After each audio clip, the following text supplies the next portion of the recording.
Көп адамдарды мазалайтын сұрақ, ол Боруто анимесі біткенде жалпы Нарутомен не болмақ? Бәрі Борутомен тоқтай ма? Әлде Наруто анимесі өз жалғасын таба ма деген.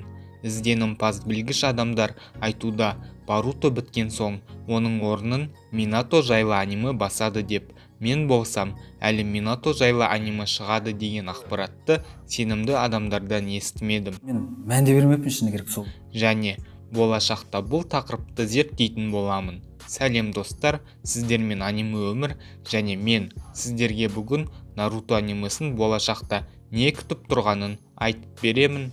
Кеттік. Көп адамдар видео ойындармен таныс. Бүгінгі тақырыпты ашуға бізге видео ойындардың көмегі керек болады. Себебі қараңыз, бізде Mortal Kombat, Tekken, Street Fighter және тағы да басқа файтинг немесе басқа да жанрлардағы атағы жер жарып тұрған ойындар бар. Әрбір 3-4 жыл сайын осы ойындардың номерленген жаңа нұсқалары шығып отырады. Ойындардың геймплейі, графикасы жақсарады, жаңа кейіпкерлер қосылады. Сол ойындардың әлемі кеңейе түседі және әрине сюжеті алға жылжиды. Бірақ көбінесе ойындардың сюжеті мексикандық сериалға ұқсап кетеді. Иә, неге бұл ойындар сонда тоқтап қалмайды? Неге жаңа сюжеті бар, жаңа геймплейі бар, жаңа ойын жасамасқа? Неге неғымасқа? Неге соны жасамасқа? Соған әрекет жасамасқа? Неге жасамасқа? Неге жасамайды? Соны жасамасқа, неге жасамасқа? Неге жасамайды? Соны жасау керек. Себебі ескі ойындардың фан базасы өте үлкен. Ол әртүрлі жастағы адамдарды қамтиды. Ол ойындарды көп адамдар біледі және ең басты фактор, жаңартылған ескі ойындар көп ақша алып келеді. Ал жаңа дүние адамдарға жаға ма, жақпай ма, ол жағы белгісіз. Ол үлкен қатер. Сол үшін авторларға сүт әкеліп тұрған ескі сиырды сауа берген әлде қайда тиімді. Аниме әлемінде де осыған ұқсас жағдай орын алған.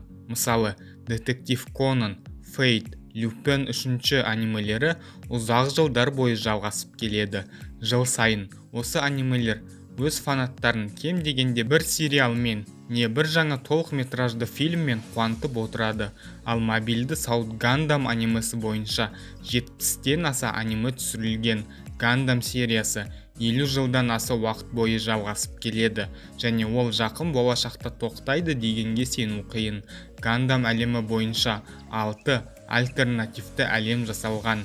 Жыл сайын Гандам сериясы бойынша кем дегенде бір немесе 2 аниме шығып отырады.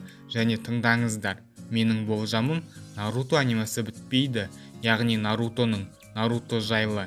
Я түсінемін, біртүрлі естіледі, сонда да тыңдаңыздар. Анимесі аяқталған күннің өзінде Нарутодағы басқа кейіпкерлер немесе басқа дәуірлер туралы аниме 100% түсірілетін болады.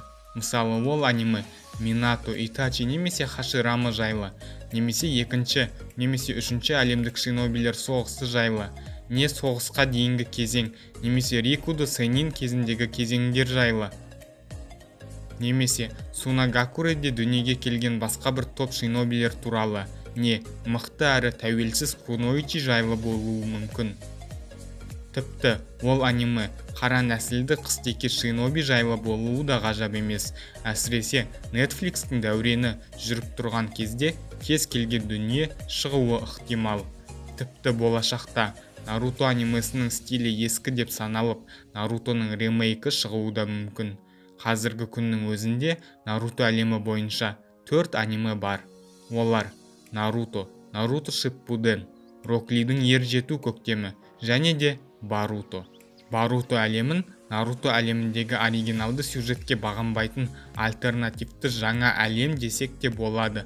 Себебі авторлар Боруто анимесі Нарутоның тікелей жалғасы емес. Ол жаңа оқиға, жаңа сюжет, жаңа бөлек аниме деп айтқан болатын. Және қазіргі таңда Наруто анимесін бүкіл әлем біледі. Наруто анимесі әлемдік поп мәдениеттің бір бөлшегіне айналды десек те болады. Және ең бастысы, Наруто арқылы қыруар ақша табуға болады. Мерч жасау арқылы авторлық құқықты басқаларға сатып, жаңа манга, фильм, ранобэ, новеллалар жасау арқылы және тағы басқа жолдармен Наруто арқылы өте көп ақша табуға болады. Сол үшін кем дегенде 2030 жылға дейін Наруто анимесі әртүрлі форматтарда жалғаса беретін болады. Ал сіз қалай ойлайсыз? Боруто анимесі аяқталған соң Наруто сериясы өз жалғасын таба ма? Және тапса, қалай таппақ? Өз ойыңызды астына комментарийге жаза кетіңіздер. Және менің арнамнан Наруто жайлы басқа да өте қызықты видеоларды көруге ұмытпаңыздар. Ал мен болсам, сіздермен қоштаспаймын, тек сау болыңыздар деп қана айтамын. Сіздермен бірге болған аниме өмір.